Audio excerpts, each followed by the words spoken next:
is Patrick. That I am Jim Edline. You're darn right, and this is the Jim and Patrick Show. We're doing To the Woodshed, even though we're not at the woodshed, on the deck. And you know why we're doing that? Because we're bosses. And it's our show. We run this. We do whatever we want. We run you. That's exactly it. Yeah. So we're going to do To the Woodshed just from the deck with the umbrella. And I wish if it weren't so cold, I'd have a lemonade with a little umbrella in it. That this umbrella won't fall over anymore. No, I see that it has nails in the ground that are holding it, and that is so ghetto, and I love it. I absolutely love it. Camera woman, get that. Get the ghetto umbrella base. I absolutely love it. It's stable. It hasn't moved in Tuesdays, our second segment since that we've done. It hasn't moved. Beautiful. Love it. Anyway, To the Woodshed, we will begin with Jim, who has an excellent To the Woodshed honoree, as it were. Honoree? Yeah. Well, I'd like to give kudos to an individual named Ariel Castro. Here's a man that was a kidnapper, found dead in jail. After he was convicted of holding 3 women captive for a decade, he hung himself. Kudos, Ariel! You saved this money again as taxpayers. I hope this is like a flu that goes around and all the convicted murderers and child molesters all go to this little corner of their cell and hang themselves, or kill themselves, or take cyanide like the last Are you suggesting that jail cells should come with a nylon cord attached to the corner of the cell with a how-to instructions? Correct. Okay, well there we go. To the Woodshed with you! To the Woodshed! I'll put that up. We'll make a graphic. We need a graphic. I have a... Graphics! Where's the graphics department? Oh, I'm the graphics department, so I'm yelling at myself. Anyway, Jim, what else you have? I've been really busy, and I've heard on the news recently, and I'm sad, and I'm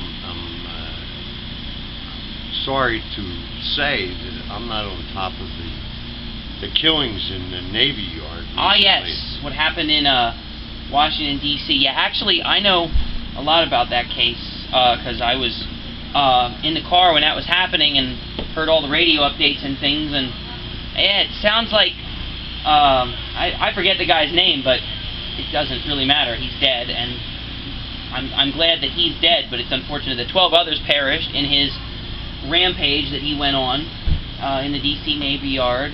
And the most disturbing part of this story to me is that he had documented mental health issues.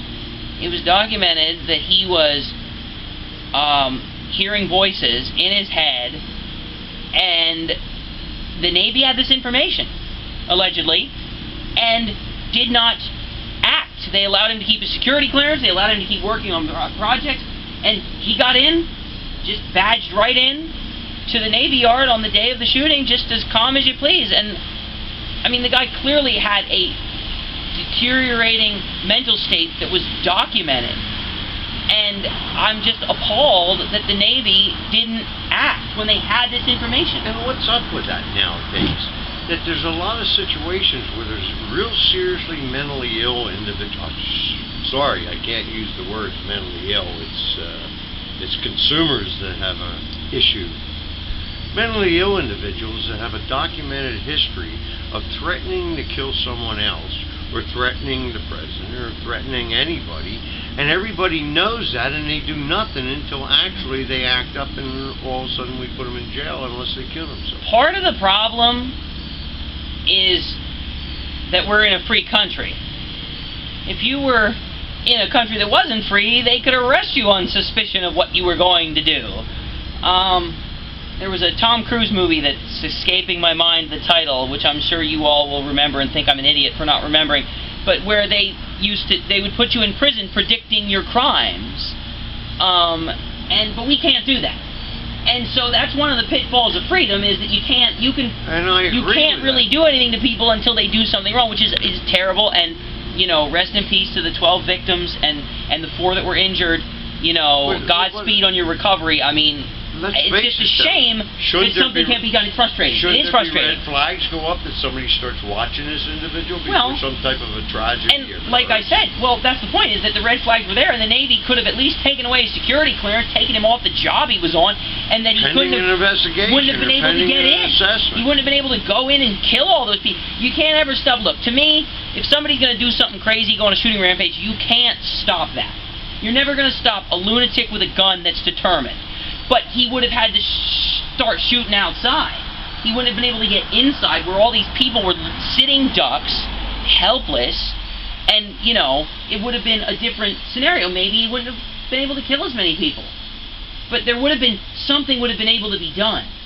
But it wasn't because of the negligence. And I thought we all learned at 9/11 that when you have warning signs, or, you know, you need to act, and you need to, if you see something suspicious, you need to tell someone. I thought we all learned that as a country, but apparently we didn't. And shame on the country for not remembering that. Huh? Boston.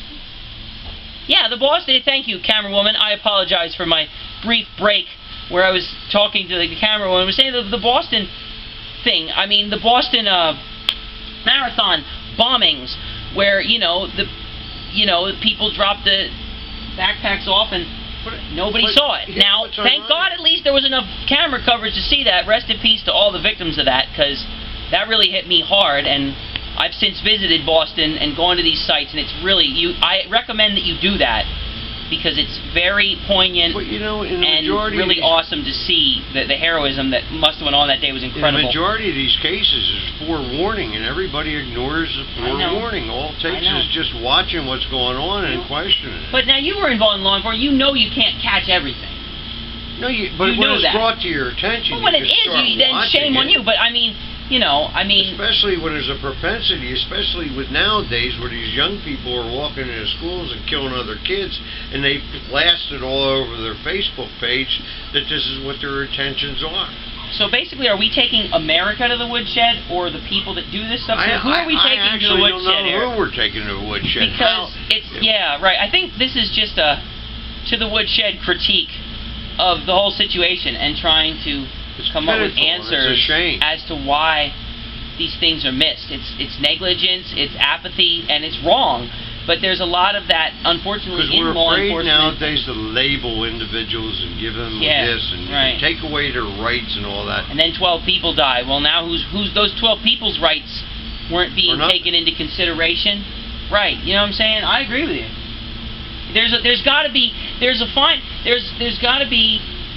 a place between having a police state where you don't have your rights and your privacy isn't respected, and just this lackadaisical. Oh well, we can't say anything to them. What if they sue us for? What if we say they? Oh, yeah. What if we label them and then they sue us because we labeled them and now they can't? Well, there's a middle ground somewhere that we need to find as a world, as a society. And for that, we all need to be taken to the woodshed. Stop with intolerance. Stop with bullying. Stop with domestic violence. Stop with all this bullshit. And let's start growing up and putting our foot down, saying enough is enough. As a world full of people. Because, people are people. We need to treat people like people. That would be the ultimate society. All cultures. Yes. They're no different Treat than me people like people. That's the philosophy I live by, and I have my whole life. And do this craziness with Syria, where they dump gas on their own people, that's children, despicable. Babies, and at first, if the Assad regime is watching, if I were president, to the woodshed, we'd have bombed you out of existence. To the woodshed. But that's why they don't make people like me president. First you denied that you dumped gas on your society. Now all of a sudden you're admitting it, and you're going to turn it over. And they want to try, and then Assad wants to say, we have had a victory over America. You didn't have a victory over anything. You're just afraid. Go back to your camel, you sissy wimps. You just gassed a bunch of people that live in tents, you gutless swine. You're disgusting. Yeah.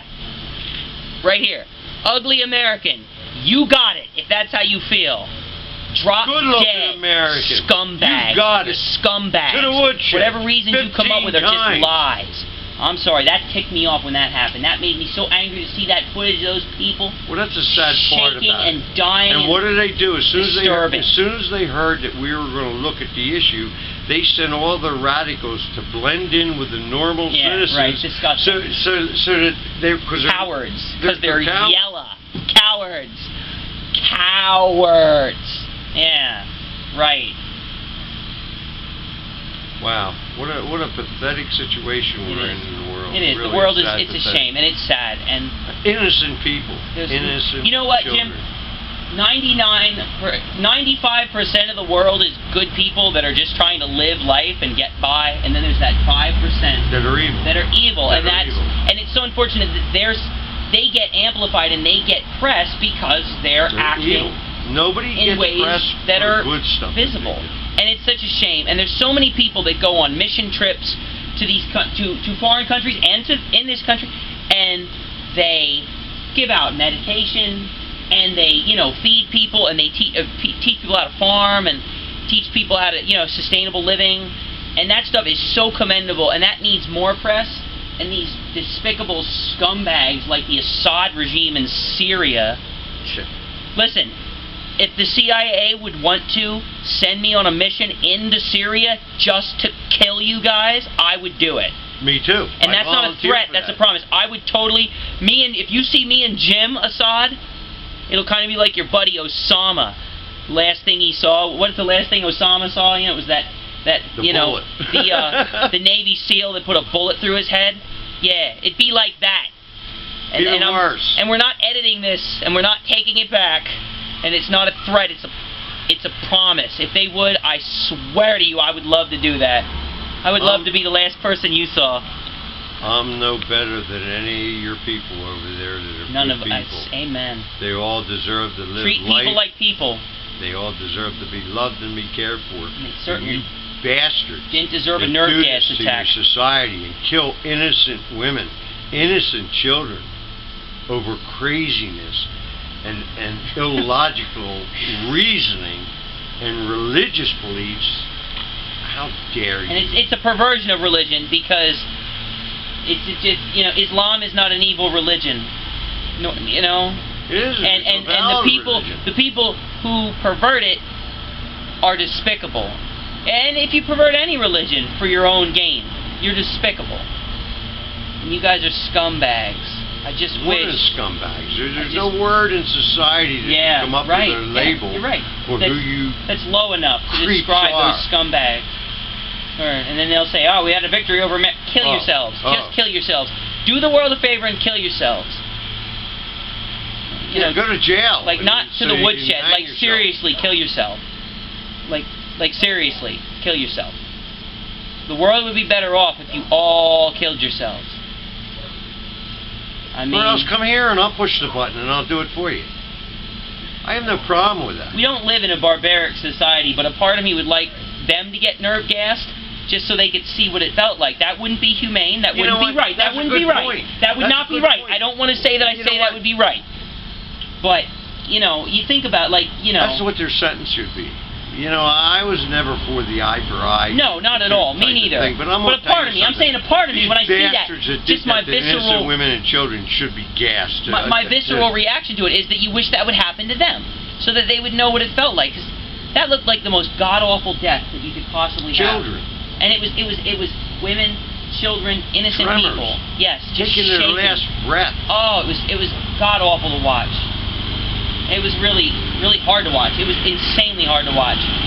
If you haven't seen it, you should go see it, just so you can understand the evil that you're dealing with, the people that would do that to fellow human beings, regardless of if you agree with them or not. We're all people. How could you...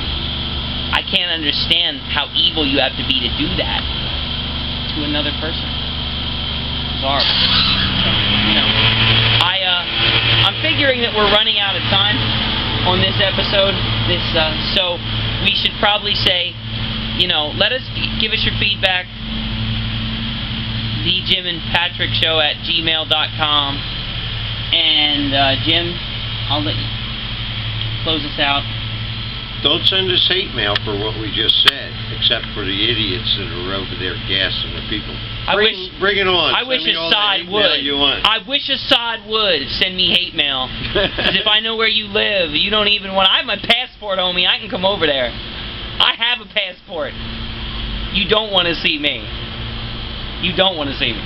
So, yeah, you know, send us your feedback, and thank you, and we'll see you next episode.